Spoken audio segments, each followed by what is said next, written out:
As we gather at the First Nation Major Projects Coalition Conference to discuss major projects, investment, opportunity, we should also remember that lasting progress is built on a strong foundation, our identity, story, community, and connection to the land. Kia ora and good morning. I am grateful to be welcomed to the territory of the Mississaugas of the Credit. To His Majesty, King Molotlegi, National Chief Woodhouse, Regional Chief Benedict, Minister Hodgson, elected officials, First Nations, leadership and honoured guests, tēnā koutou o tira tēnā tātou katoa. The next 7 generations. This is not just a theme, it is a challenge. At 29 years old, looking 7 generations ahead feels daunting. Not even 2 years ago, my focus was personal. Becoming a professional Māori photographer.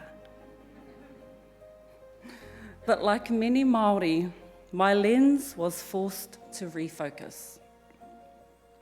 Our people were blindsided by the passing of my father, King Tūheitia, the 7th monarch of the Kiingi in Aotearoa. So let me begin there with the Kiingi. I'll just quickly adjust the aperture. Click. It's 1856. Mā tēnei te whiwhi and Wirimu Tāmihana see British settlers advancing on our lands. They have seen unity under one sovereign in England. So they return to Aotearoa with an idea. Unity here of the same strength could protect our lands and prevent bloodshed. They travelled the land seeking a leader, not to stand above iwi or tribes, but alongside them, to unify, not to rule. But again and again they meet the same truth. The greatest leaders often carry the deepest humility. One by one, those approached declined, each pointing to another, each believing someone else more worthy, until after many appeals, my tupuna, with great hesitation and even greater resistance, accepts. In 1858, Pōtatau te Wherowhero, my tupuna, is crowned the first Māori king. At his coronation, he says, "Ko tahi te koha o te ngira e kuhuna ai te miro mā, te miro pango me te miro whero." There is but one eye of the needle through which the white, the black, and the red threads must pass. Those spoken over 168 years ago, that thought still resonates today. It speaks of unity and collaboration. It reminds us, despite our differences, for a greater purpose, we can and we must come together. To the First Nations Major Projects Coalition, you have become that needle today. You have drawn us together. For that, I acknowledge you. I'm going to adjust my lens one more time. Click. It's 1860. The first Māori king has passed. His son, King Tāwhiao, ascends the throne, and he inherits not peace, but pressure. Not prosperity, but raupatu, confiscation. A time where strategy mattered more than force, where wisdom is demanded more than aggression. King Tāwhiao stood 7 generations before me. So in this moment, I turn to him.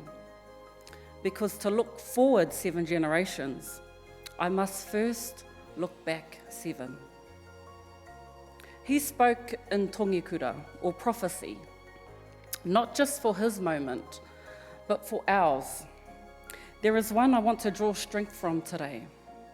He said, "E kore tēnei whakaoranga e huri ki tua o aku mokopuna. This way of life will not continue beyond the days of my grandchildren. Māku anō tōku nei whare e hanga, ko ngā pau oroto, he māhoi, he patate, ko te tāhuhu he hino. For I shall fashion my own house. The inner posts will be of māhoi and patate, the ridgepole of hino. Now you may not know these trees or materials. In his time, they were not suited for building. And yet, his prophecy was very clear. Even without the ideal resources, I will build. I will raise my people, so those who come after me will not have to endure the same way of life." That is what it means to think 7 generations ahead. King Tāwhiao did not only imagine a better future for me, he created one. So as I stand before you today, that history, that strength runs through me. I am better off because of him, and I thank him for that. But the question remains, are my people better off? Is the world better off? And if not, how do I build now with the resources of my time, with the tools that are now finally within reach?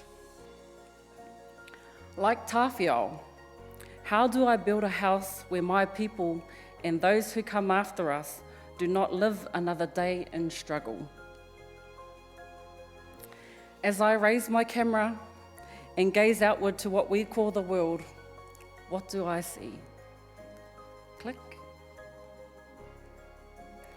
I see a world where the load on land, water, and natural resources is growing.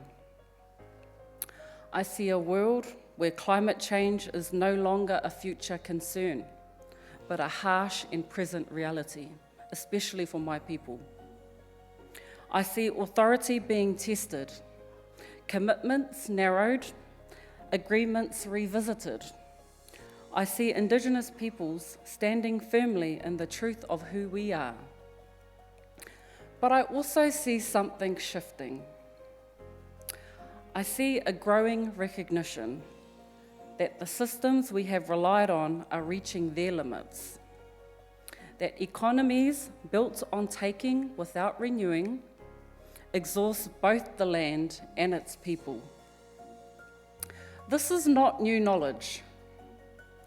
What we carry, our bond with the land, our duty to our waters, our accountability to those not yet born, is not tradition alone.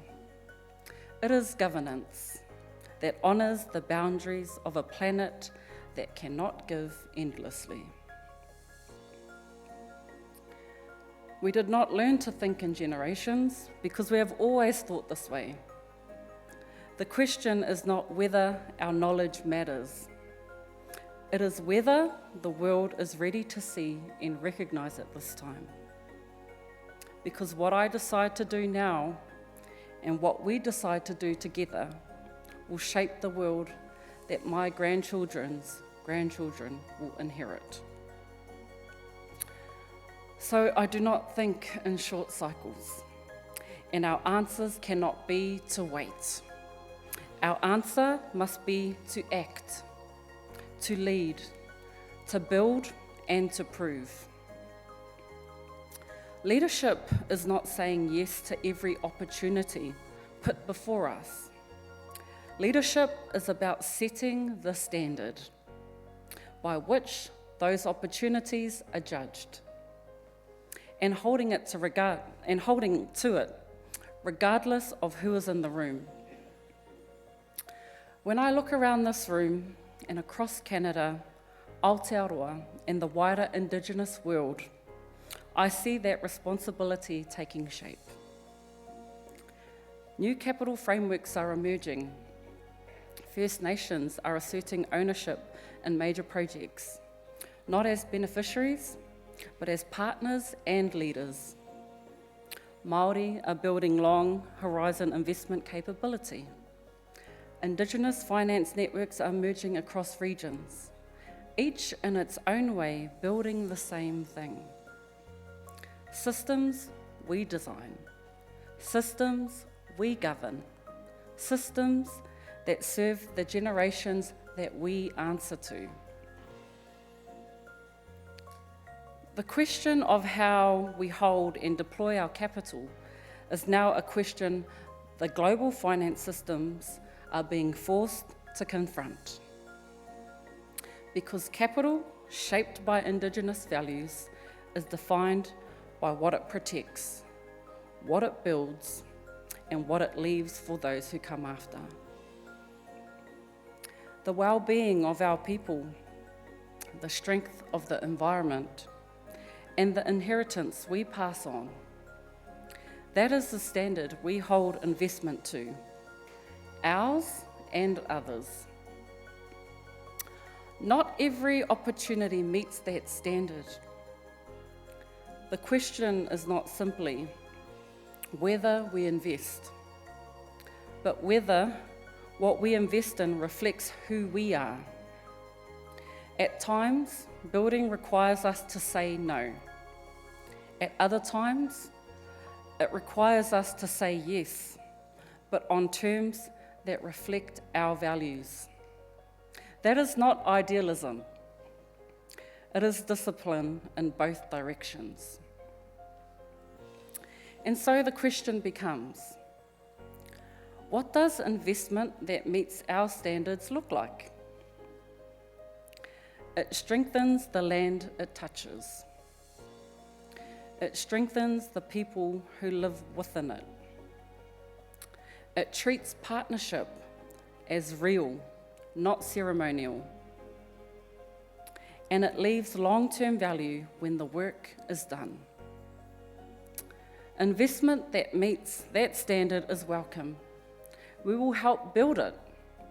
We will partner in it. And we will hold it to that standard, ours and theirs, every step of the way. For us, one expression of this work is in the Kotahitanga Fund, an iwi-led investment vehicle, still early but deliberate, owned by our people, guided by our values, and built for generations to come. It is one expression among many, and it signals a wider shift from participating in systems built by others to becoming stewards of our own.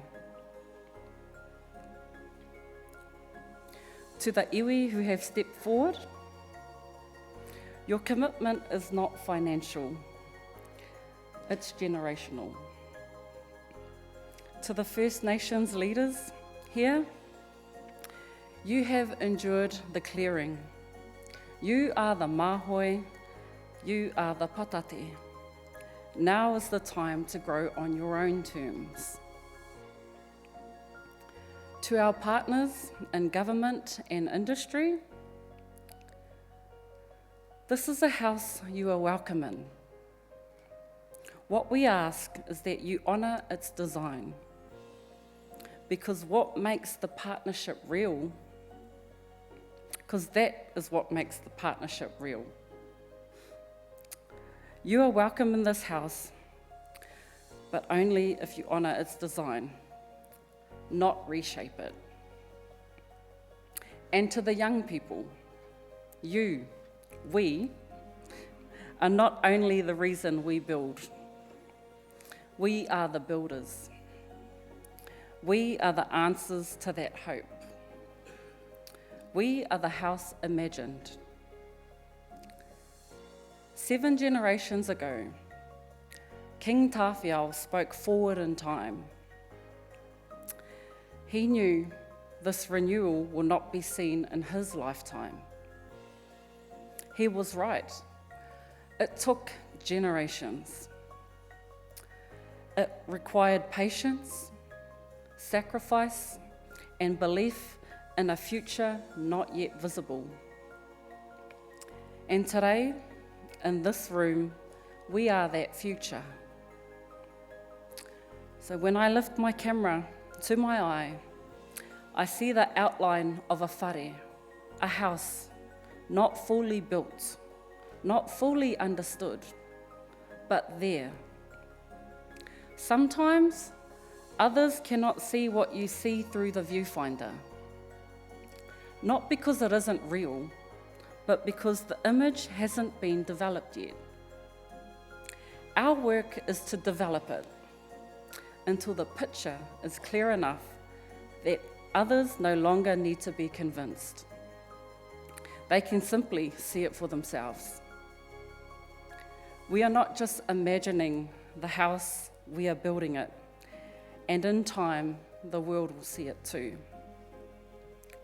Because Tāwhiao saw a house his eyes will never see built. He set its direction. We are the generation entrusted to bring it to form. Not just imagine it, not just speak of it, but to build it so clearly, so undeniably that others cannot help but see it. So, let us fix this moment in time. And I'm just going to ask if we can lift the lights in the room quickly, please.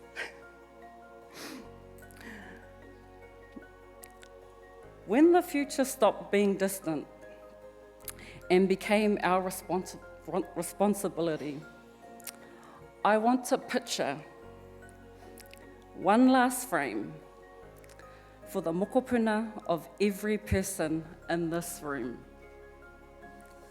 3, 2, 1. Click.